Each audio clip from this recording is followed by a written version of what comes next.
start off by saying thank you to the class of 2012 for choosing me to be their speaker. It's very humbling. And I want to say thank you to the families for supporting all of the projects that we worked on over the past 4 years with them. I don't think we could have done it without the families. So, 4 short years ago, I was working as a waiter at a lobster restaurant off the coast of Maine. I had just finished grad school, and I was attempting to follow my mother's footsteps into the field of art education. I was officially hired at the last minute, a mere 2 weeks before the beginning of the 2008-2009 school year. I arrived on a Saturday and started teaching on the Monday that followed. This was very exciting for me. I finally had my own classes. I was nervous, excited, exhausted, and ready to put everything I had into making this career decision work. That morning, I met my first 75 students, ever.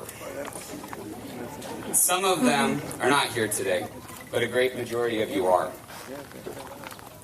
Over the course of that year, a couple things happened to me that I could never have anticipated.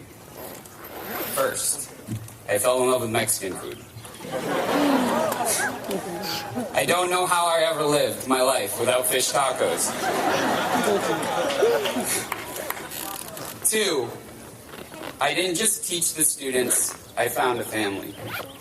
As I moved 3,000 miles away from the only home I'd ever known, I realized what it would be like to leave my family behind. In college, I never moved that far away from home, and now I was up and relocating my entire life for my job. In theory, this was an easy thing to do. Emotionally, however, leaving my family behind was one of the hardest and most necessary things I have ever done in my life. The first year I worked at High Tech High Chula Vista, I would show up to work sometimes at 5:15 a.m. and never leave until 6 p.m. I reserved Sundays to come to work and be in my classroom space just so I could get my bearings for the week. And that first semester was rough. The students that were a part of that first semester do remember this, because they remind me constantly. There was a lot of yelling, there was some crying, there was confusion, but I am convinced now, 4 years later, that the base of all of this was love. As I look back, I realize more and more that I was doing this so that I could forge a new home for myself. In the span of that year, I fought with almost all of my students. I battled with them, I lectured them, I talked, I listened. I had individual meetings with almost all of them. And I even did a couple projects along the way. These students and my coworkers became my family when I desperately needed one, whether I knew it or not. This class of 2012, more than any class I've taught since, has forged my heart and left me completely changed as a human being. Something monumentous is happening today, and I hope that everyone here can feel it and know it. Standing before you is the greatest exhibition that I have ever been a part of for a project. There are hundreds of people here today. Parents, teachers, students, siblings, all that love each other and feel connected in a way that is completely special. That is the project that sometimes we all tend to forget we were working on the entire time. The project that takes 4 years, lots of other projects, sweat, blood, tears, smiles, giggles, long nights, lots of presentations, and a whole lot of love to get to. The project we call High Tech High Chula Vista Graduation. This is it.